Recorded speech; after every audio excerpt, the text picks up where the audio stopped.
பல்லாவரம் தொகுதியில் தமிழக முதலமைச்சர் திரு எடப்பாடி பழனிசாமி அவர்கள் பிரச்சாரம் மேற்கொள்ளும் நேரடி காட்சிகளை பார்க்கலாம். எந்த முடிவு எடுத்தாலும் அது வலிமையோடு எடுக்கின்ற முடிவு கொண்ட ஒரு பாரத பிரதமர் நம்முடைய பாரத பிரதமர் நரேந்திர மோடி அவர்கள் மீண்டும் நாட்டுடைய பாரத பிரதமர் ஆகும்.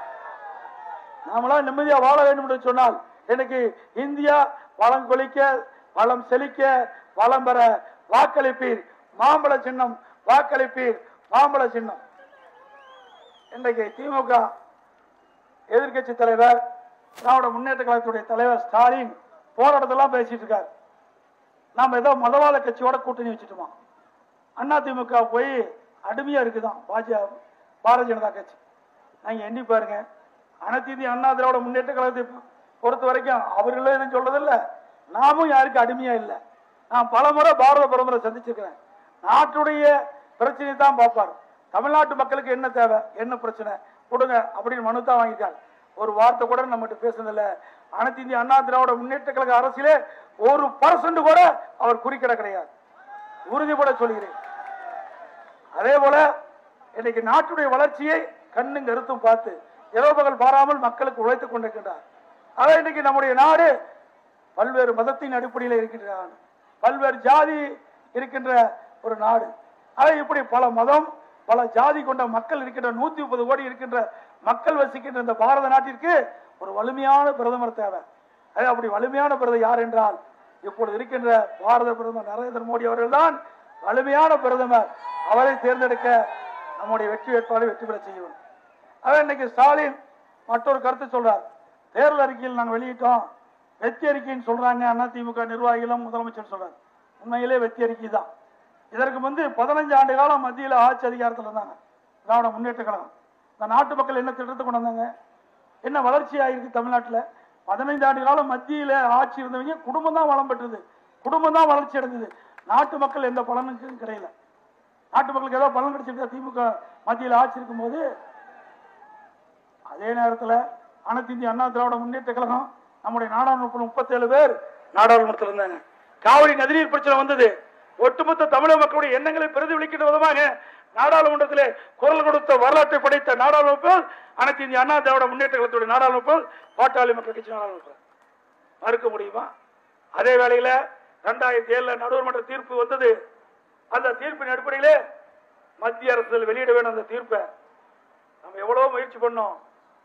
அம்மா தெரிவிச்சாங்க, எல்லா கட்சி தலைவர்களும் தமிழ்நாட்டுக்கு கட்சி தலைவர்களா நடுவர்மன்ற இறுதி தீர்ப்பை மத்திய அரசு வெளியிடுங்க அப்படின்னு திமுக அங்கம் வைக்கின்ற அந்த மத்திய அரசை கேட்டோம். செவிசாய்க்கல. 2007 நமக்கு நடுவர்மன்றம் அளித்த தீர்ப்பின்படி நமக்கு கெஜெட்ல வெளியிட்டு 10 ஆண்டு காலம் நம்முடைய விவசாயிகள் பாதிக்கப்பட்டிருக்குமாறாங்க. நமக்கு குடிநீர் பிரச்சனை ஏற்பட்டிருக்காது. ஏன்னா காவிரி நீர் நீராளும் நீர் இங்கேயும் வருது. அவை இப்படி சென்னைக்கு வருகின்ற நீரெல்லாம் இன்றைக்கு கிடைக்கின்ற நதியின் மூலமாக கிடைக்கின்ற நீரெல்லாம் நம்முடைய உரிமை பெற்றாதான் நீர் கிடைக்கும். அவை இந்த வகையில அவள் குரல் கொடுக்கவே இல்லை. ஒரு நாள் கூட நாடாளுமன்றத்தில் குரல் கொடுத்த வரலாறு கிடையாது. ஆனால் அனைத்து இந்திய அண்ணா திராவிட முன்னேற்ற கழகம் நம்முடைய நாடாளுமன்ற தொடர்ந்து 23 நாட்கள் அவை ஒத்துழைக்கின்ற அளவிற்கு நம்முடைய செயல்பாடு அமைஞ்சது. நம்முடைய விவசாய வழி மக்களுடைய எண்ணங்களை நாடாளுமன்றத்திலே குரல் எழுப்ப செய்தார்கள். ஒழிக்கப்பட்டது தமிழகத்துடைய குரல். இப்ப நாம பார்த்துக்கிட்டு பயப்படுறோமா, அவை பார்த்துக்கிட்டு பயப்படுறோம் மக்களே முடிவு செய்து கொள்ளும். அது மட்டும் இல்ல, இன்னைக்கு எங்க பார்த்தாலும் இந்த ஆட்சி ஊழல் ஆட்சி ஊழல் ஆட்சின்னு சொல்லிக்கிட்டே இருக்காரு. எந்த துறையில என்ன ஊழல் நடந்திருக்கு அதிகாரப்பூர்வமா சொல்லு? எதுவுமே கிடையாது. மேம்போக்கம் போற இடத்துல எல்லாம் சொல்றோம், வேற எதுவுமே குற்றம் கண்டுபிடிக்க முடியல. அவர் பூத கண்ணாடி வச்சு வச்சு பாக்குறாரு, ஏதாவது குற்றம் கண்டுபிடிக்க, ஒரு குற்றமும் கண்டுபிடிக்க முடியல ஆட்சியில. ஏன்னா எல்லா திட்டமும் சிறப்பாக நடைபெற்றுக் கொண்டு இருக்கிறது.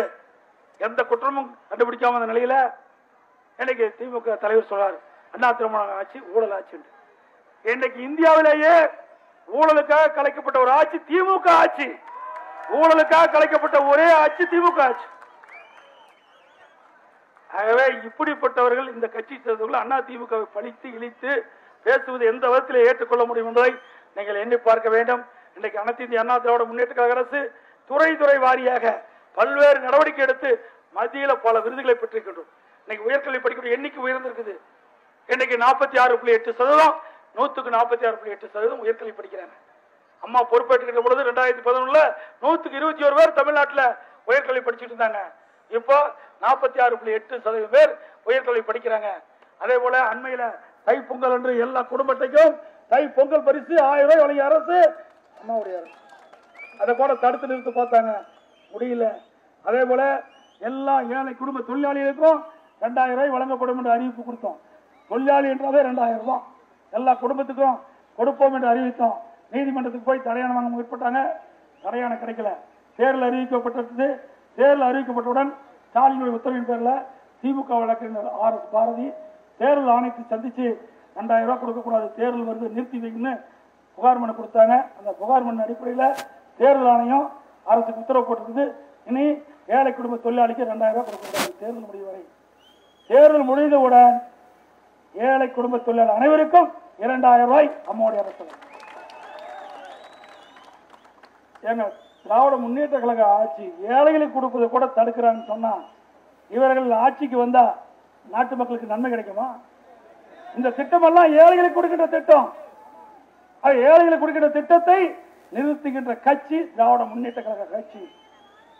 இந்த தேர்தலில் தகுந்த பாடம் புகட்ட வேண்டும்.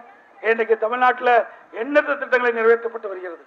இன்றைக்கு சென்னை மாநகரத்திலும் சரி, இன்றைக்கு பல்வேறு நகரத்தில் வசிக்கின்ற மக்களுக்கும் சரி, வீடு இல்லாத ஏழை குடும்பத்தை சேர்ந்தவர்களுக்கு காங்கிரீட் அடுக்குமாடி வீடுகள் முழுமையாக கட்டித்தரப்படும். அனைத்து மக்களுக்கும் வீடுகள் கட்டித்தரப்படும், வீடு இல்லாத ஏழை மக்களுக்கு. அதான் இன்றைக்கு அம்மாவுடைய அரசு தான் முத்தான திட்டங்களை அறிவிச்சிருக்குது. ஏழை குடும்பத்தை சேர்ந்தவர்களுக்கு இன்றைக்கு தாலிக்கு தங்கம், திருமண உதவி திட்டம் எல்லாம் கொடுக்கிறோம். அதே போல இன்றைய தினம் தயாநிதி மாறன் சொன்னார், அதிமுக ஆட்சியில் எந்த பாலம் கட்டலின்னு. இவர் சுற்றி பார்த்தா தானே பாலம் கட்டுதா இல்லையான்னு தெரியும். இவரு தேர்தல் வைக்கும் போது மக்கள் வந்து பார்ப்பார், தேர்தல் முடிஞ்சா அடுத்த தேர்தல் தான் மக்கள் வந்து பார்ப்பார். அவரு பேசுறாரு அதிமுக பத்தி. அதிமுகவில் கட்டப்பட்ட பாலகத்தை சொல்றேன், அவர் தெரிஞ்சுக்கிட்டோம். கோயம்பேடு பேருந்து நிலையத்தில் பாலம், வேளச்சேரி சந்திப்புல பாலம், மேடவாக்கத்துல பாலம், பல்லாவரத்துல பாலத்தை கட்டிட்டு இருக்கிறோம், வந்து பார்த்துட்டு போ. கொரட்டூர்ல பாலம், தாம்பரம் ரயில் நிலையத்துல பாலம், கொளத்தூர்ல பாலம், பெருங்கலத்தூர்ல பாலம், மண்டலூர்ல பாலத்தை கட்டிட்டு இருக்கிறோம். எல்லாமே கட்டிட்டு இருக்குது, காட்சி அளிக்குது. நீ வேணா பார்த்துட்டு போ அதிமுக அரசுல என்னென்ன பாலம் கட்டிட்டு. அது மட்டும் இல்ல, இன்றைக்கு அம்மாவுடைய ஆட்சியில இன்றைக்கு சென்னை வெளிவிட்ட சாலை இன்றைக்கு போக்குவரத்து நெரிசல் முழுவதும் அகற்றுவதற்கு அம்மாவுடைய ஆட்சியில மிக சிறப்பான முறையில் பாலம் கட்டப்படுகிறது. சென்னை சென்ட்ரல் ரயில்வே நிலையத்திற்கு பொன்மனச்சம்மல் இதயம் புரட்சி தலைவர் எம்ஜிஆருடைய பெயர் சூட்டப்படும். மத்திய அரசு கேட்டோம், அனுமதி கொடுத்துட்டாங்க. தேர்தல் முடிஞ்சதையும் சென்னை சென்ட்ரல் ரயில்வே நிலையத்திற்கு பொன்மனச்சம்மல் புரட்சி தலைவர் எம்ஜிஆருடைய பெயர் சூட்டப்படும். அதே போல நம்முடைய சர்வதேச விமான நிலையம் நமக்கு அமைக்கப்படும். சர்வதேச விமான நிலையம் இங்க இருந்து 20 கிலோமீட்டர் தொலைவில் அமைக்கப்படும். அதே போல இன்றைக்கு பல்வேறு திட்டங்கள் நம்முடைய பகுதியில் நிறைவேற்றப்படும் என்ற இந்த நேரத்தில் தெரிவித்து, இன்றைக்கு மத்தியில் ஒரு நிலையான ஆட்சி, வலிமையான பாரத பிரதமர் வர வாக்களிப்பீர், மாம்பழ சின்னம் வாக்களிப்பீர், மாம்பழ சின்னம். நன்றி, வணக்கம்.